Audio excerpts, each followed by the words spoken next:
ঢাকার সকল ট্রান্সফরমার পরীক্ষা করে ৩ সপ্তাহের মধ্যে রিপোর্ট দেওয়ার নির্দেশ, রক্ষণাবেক্ষণে ব্যর্থতা নিয়ে হাইকোর্টের রুল। বেগুনবাড়ি নাখালপাড়ায় হেলে পড়া ভবনের ব্যাপারে এখনো ব্যবস্থা নেওয়া হয়নি, ঝুঁকিপূর্ণ অনেক স্থাপনায় বসবাস করছে মানুষ। পুলিশকে মানুষ যেন ভয় না পায় বরং ভরসা করে, এই আস্থা ফিরিয়ে আনতে পুলিশ সদস্যদের প্রতি প্রধানমন্ত্রীর নির্দেশ। নীতিমালা চূড়ান্ত না হওয়ায় প্রথম বছরেই হোঁচট খেয়েছে পিপিপি, গত অর্থ বছরের বিনিয়োগ চিত্র হতাশাজনক। এবং চট্টগ্রাম সিটি কর্পোরেশন নির্বাচন থেকে জাতীয় পার্টি সরে যাওয়ায় মেয়র নির্বাচনে মুখোমুখি জোট ও মহাজোট, খুশি মহিউদ্দিন, খুশি মঞ্জুর আলমও। যাচ্ছি পুরো সংবাদে। আগুনে পোড়ার চেয়ে রাসায়নিক দ্রব্যের কারণে নিমতলীর আহতরা মারা যাচ্ছেন বলে জানিয়েছেন সম্মিলিত সামরিক হাসপাতালের চিকিৎসকরা। বোমায় আহতদের মধ্যে যেসব উপসর্গ থাকে সেখানে চিকিৎসাধীন 14 জন রোগীর মধ্যেও সেসব উপসর্গ পেয়েছেন বলে জানান তারা। আহতদের মধ্যে 4 জনকে এখনো লাইফ সাপোর্ট দিয়ে রাখা হয়েছে। শারমিন আজাদের রিপোর্ট। যারা চলে গেছে চিরদিনের জন্য, চির ঘুমের দেশে ঘুমিয়ে আছে তারা। তাদেরই কারো সন্তান, ভাই বোন, কারো মা বাবা জীবন মৃত্যুর সন্ধিক্ষণে হাসপাতালে। স্বজন হারানোর বেদনা, হৃদয় দুঃসহ কষ্ট আর শরীরের যন্ত্রণা নিয়ে বেঁচে থাকা এই জীবনগুলোর জন্য সবকিছুই করছেন চিকিৎসকরা। গুরুতর আহত 14 জনের চিকিৎসা চলছে ঢাকার সম্মিলিত সামরিক হাসপাতালে।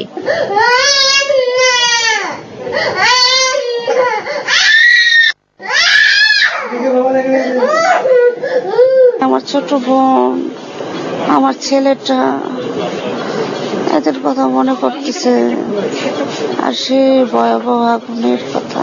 আমাকে একটু ভালো মতো চিকিৎসা দিতে বলে। পুরো মাথা জ্বলে গেছে, মাথাতে চুলগুলাতে আগুন জ্বলতেছে দাও দাও করে, আর আমার শাশুড়ির পা থেকে মাথা পর্যন্ত জ্বলতেছে, কাপড় চোপড়গুলো আমি টেনে টেনে খুলে। সাইম 4 বছরের এই শিশুটির অবস্থা সংকটাপন্ন। সারা রাত জেগে সেবা দিচ্ছেন চিকিৎসকরা।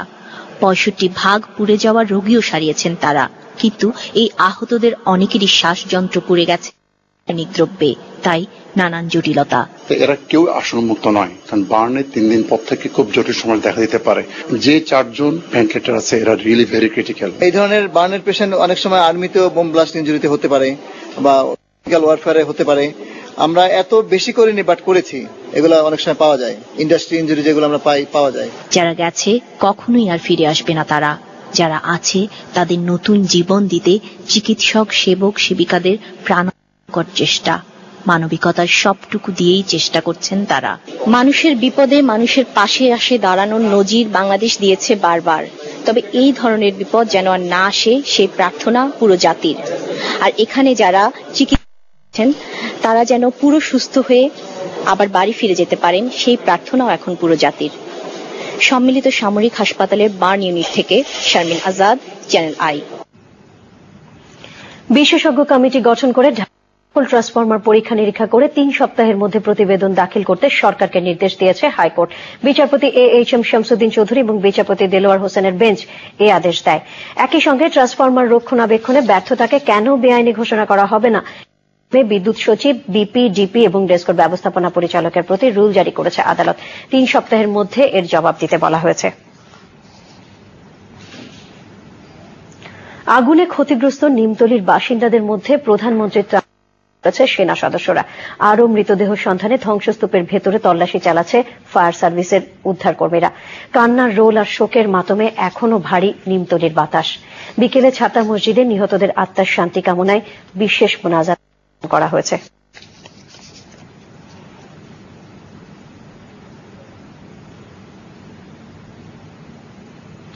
নিমতলী ট্র্যাজেডিতে নিহতদের লাশ ঢাকা মেডিকেল কলেজ হাসপাতাল থেকে স্বজনদের কাছে হস্তান্তরে টাকা নেয়ার ঘটনায় দায়ীদের বিরুদ্ধে কঠোর ব্যবস্থার কথা বলেছেন স্বাস্থ্যমন্ত্রী ডক্টর আ.ফ.ম. রুহুল হক। বিষয়টি খতিয়ে দেখতে একটি তদন্ত কমিটি গঠন করা হয়েছে বলেও জানান স্বাস্থ্যমন্ত্রী। স্বাস্থ্য মন্ত্রণালয়ে প্রেস ব্রিফিংয়ে তিনি আহতদের চিকিৎসায় সার্বিক সহযোগিতার কথা জানান। প্রয়োজনে সাহায্যের পরিমাণ আরও বাড়ানো হবে বলেও ঘোষণা দেন তিনি। বেগুনবাড়িতে ভবন ধসে প্রাণহানির পর দিনভর একের পর এক ভবন হেলে পড়ার খবরে আতঙ্কিত রাজধানীর মানুষ।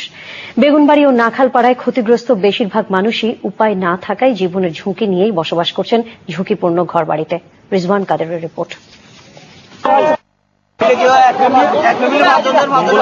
বেগুনবাড়িতে ভবন ধসে প্রাণহানি ঘটে 25 জনের। অপরিকল্পিত নগরায়নের ঝুঁকির অমঙ্গল বার্তার সেই শুরু।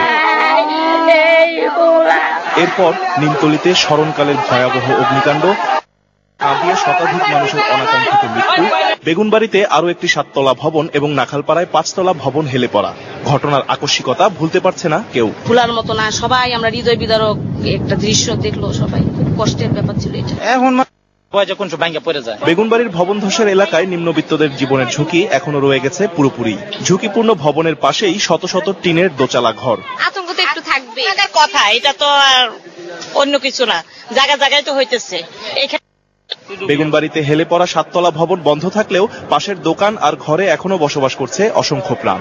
আমরা নিরাপত্তা থাকার জন্য আমরা চাইতেছি, জনগণও চাইতেছি, কিন্তু বাড়িওয়ালারা তো তা বুঝে না। ঢাকায় খরচা দিয়ে এটা মনে করেন যে পায় না পায় দোকান খুলে কাজ করা হচ্ছে। ঢাকাবাসীর অভিযোগ, নাখালপাড়া সমিতি বাজারে হেলে পড়া 5তলা ভবন সহ আরো অসংখ্য ভবন রয়েছে যা গড়ে তোলা হয়েছে রাজুকের নকশা ছাড়াই। দেখা গেছে আপনারা যাচাই করে দেন, প্ল্যান পাবেন না। অবিলম্বে বেগুনবাড়ি ও নাখালপাড়ায় হেলে পড়া ভবন সহ ঝুঁকিপূর্ণ ভবনগুলোর ব্যাপারে পদক্ষেপ দেখতে চান তারা।